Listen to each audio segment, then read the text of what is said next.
Bom dia, gente. Hoje é mais uma aula do Estudo para o Exame. O tema tratado hoje vai ser conceitos de conjuntos. Eu vou utilizar o material de apoio da semana 1 para destrinchar melhor o que foi apresentado pelo professor, que foi breve, mas eu acho que é um conteúdo importante e que cai bastante no que eu acredito que vai cair na prova do exame, tá bom? Primeiramente, antes da gente começar com os conceitos dentro da ideia de conjunto, o que é um conjunto?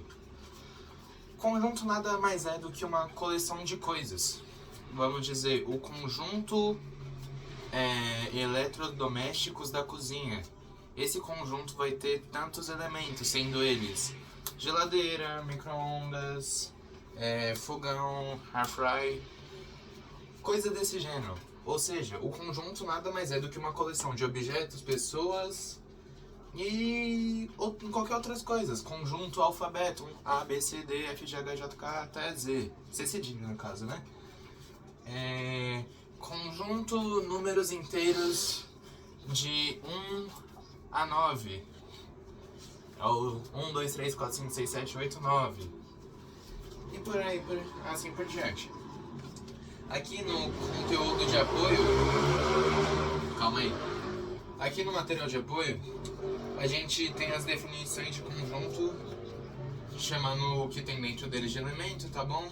A gente tem algumas ideias, como conjunto vazio, que é o conjunto que não tem elementos, que é tratado dessa maneira. Aqui não tem nada, ou um conjunto, esse zero com traço no meio, significa vazio. Que é quando dentro do conjunto não há nenhuma coisa. Por exemplo, deixa eu pensar em algum conjunto vazio.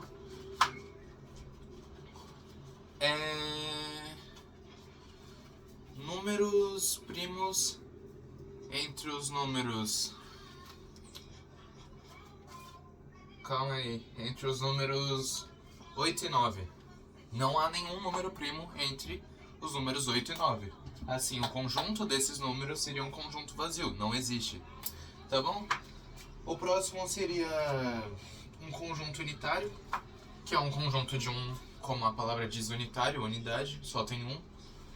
Que seria, exemplo, conjunto números inteiros maiores do que 0 e menores do que 2. Ou seja, o número 1 seria o único que atenderia a essas demandas, tá bom? Sendo um conjunto unitário com a unidade de elemento.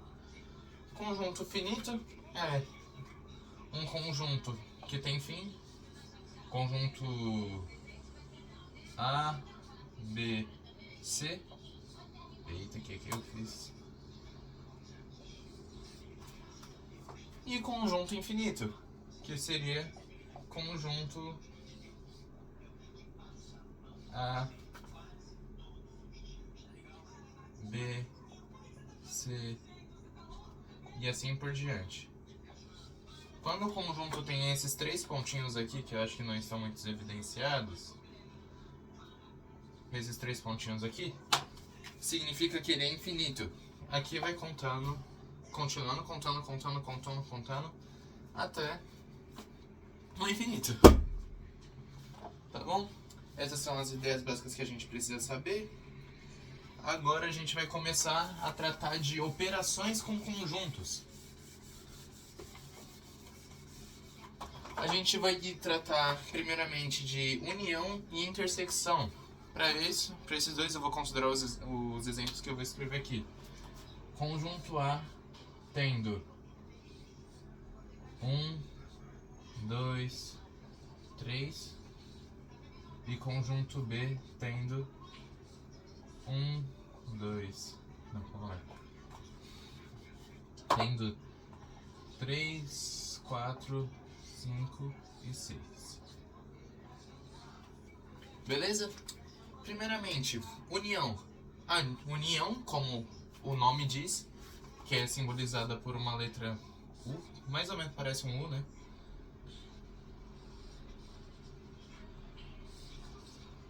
a união de A e B vai ser a soma dos dois conjuntos. Mas, quando a gente pensa nessas, quando a gente olha um conjunto, primeiramente a gente não pode ver como se eles fossem, aqui tem números aqui dentro, então você está falando união, eu vou somar todos os números e vou ver o que aqui tem. Não. Aqui, quando a gente é vírgula, é um elemento.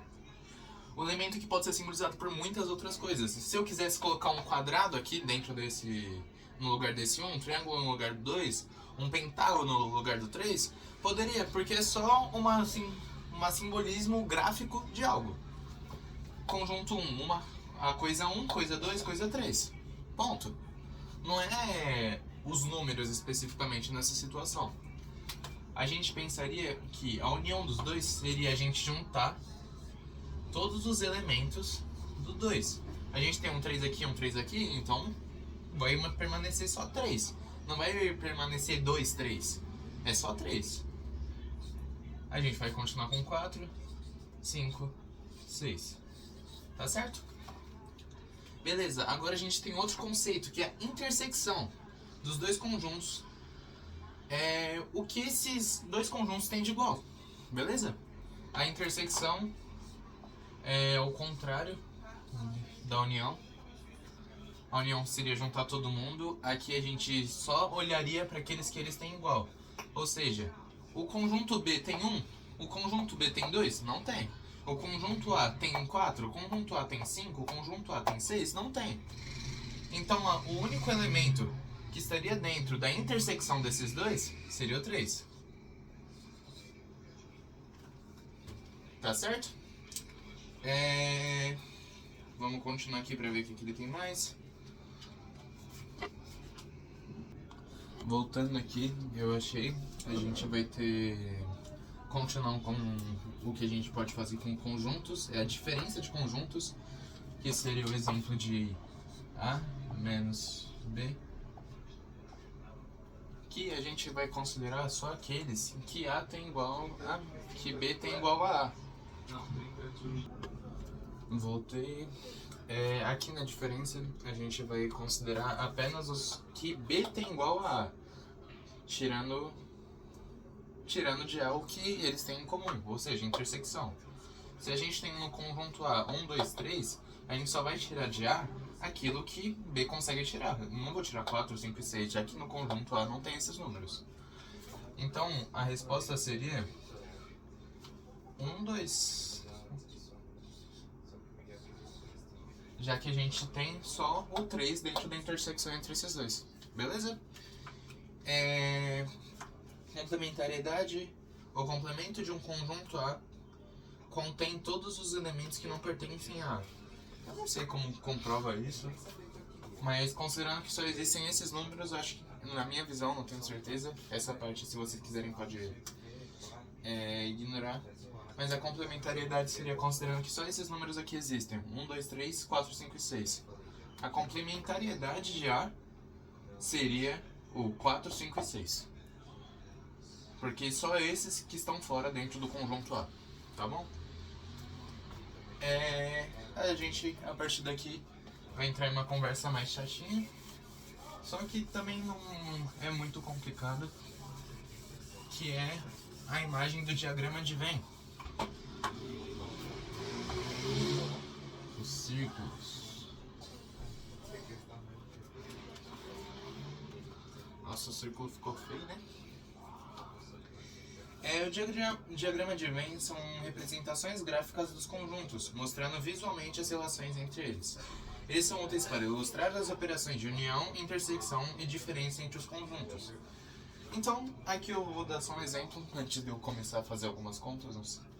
Eu vou usar os mesmos conjuntos que a gente estava usando antes. 3, 4, 5, 6. Aqui a gente vai ter 1, 2, 3. Beleza. Aí a gente vai chamar esse círculo aqui de A, esse de B. A gente tem duas coleções que... vou usar o exemplo das figurinhas da Copa, já que está em alta. A gente tem a coleção de Arthur e a coleção de Bernardo. Se a gente for parar para analisar, O Arthur tem a figurinha 1, 2 e 3. O Bernardo tem a 3, a 4, a 3, 4, 5 e 6. Então, Arthur vai ter a figurinha 1, que Bernardo não tem. A figurinha 2, que Bernardo também não tem. Os dois vão ter a figurinha 3, já que é a intersecção, como eu demonstrei anteriormente. E B vai ter as figurinhas, o Bernardo vai ter a figurinha 4, 5 e 6, que o Arthur não tem, tá bom? Essa é só uma representação mais simplória do que está acontecendo.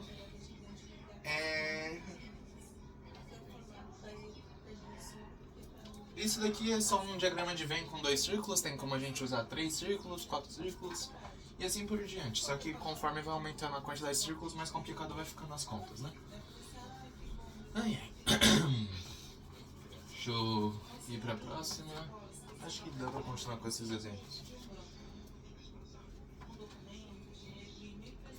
Se tivermos conjuntos, eu vou dar um segundinho pra eu ler algumas coisas e tamo junto.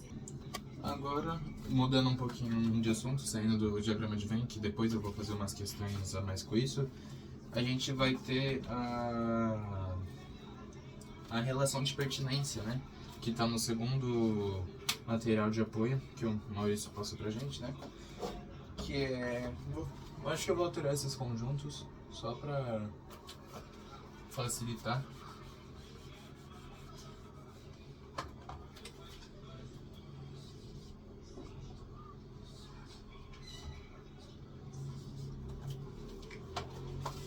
A gente vai ter primeiro o símbolo de pertence e não pertence, que é um E cortado. Quando o elemento faz parte do conjunto, exemplo com conjunto F, Vamos dar um exemplo aqui.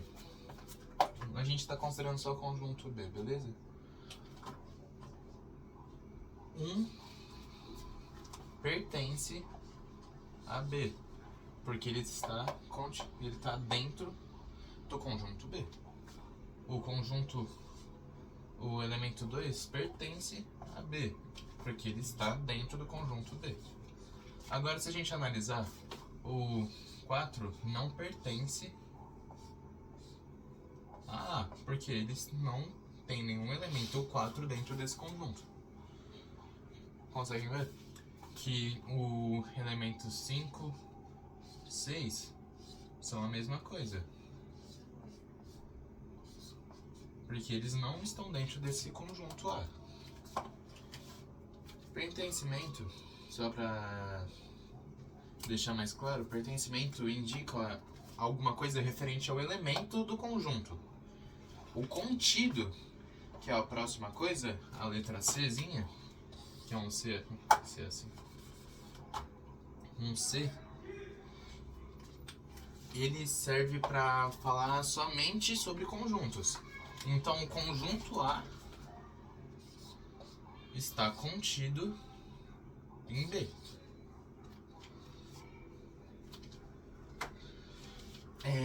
Vamos ver o que tem de mais útil aqui. Quando o elemento faz parte do conjunto.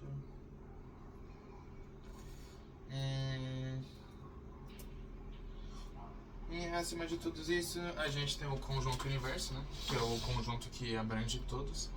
Nesse caso, o B já contaria, considerando que só existem esses elementos, o B já seria o conjunto universo, que ele seria o que englobaria tudo. É mais bonito de demonstrar com o diagrama de Venn, né? Mas do mesmo jeito ainda dá certo de entender. Um instante.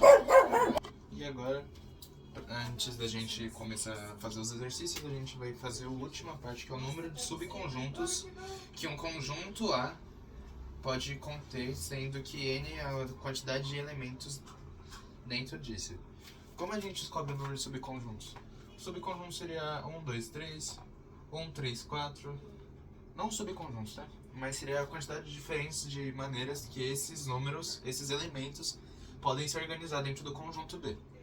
Beleza? E a gente calcula isso como, Miguel? A gente tem 2 elevado a n, sendo n o número de elementos que a gente tem. O número de elementos que a gente tem, sendo o conjunto B nosso exemplo, a gente tem 1, 2, 3, 4, 5, 6 elementos. 2 elevado a 6. 2 vezes 2 vezes 2 vezes 2 vezes 2 vezes 2. 4, 8, 16, 32, 64. Há 64 subconjuntos dentro do conjunto B. Há 64 maneiras diferentes deles se organizarem. Isso a gente consegue também fazer com o A. Sabendo que a gente tem 1, 2, 3 elementos, seria 2... Eita, que sinal que foi. 2 elevado a 3. Que a gente já sabe que é igual a 8. 8 subconjuntos dentro do conjunto A. Beleza? Agora vamos para a lição de casa. Primeira lição de casa, aliás, que foi passada pra gente. Sendo A, B... Vamos ver se eu vou ver alguma questão aqui que esteja mais simplificada para eu conseguir explicar bem.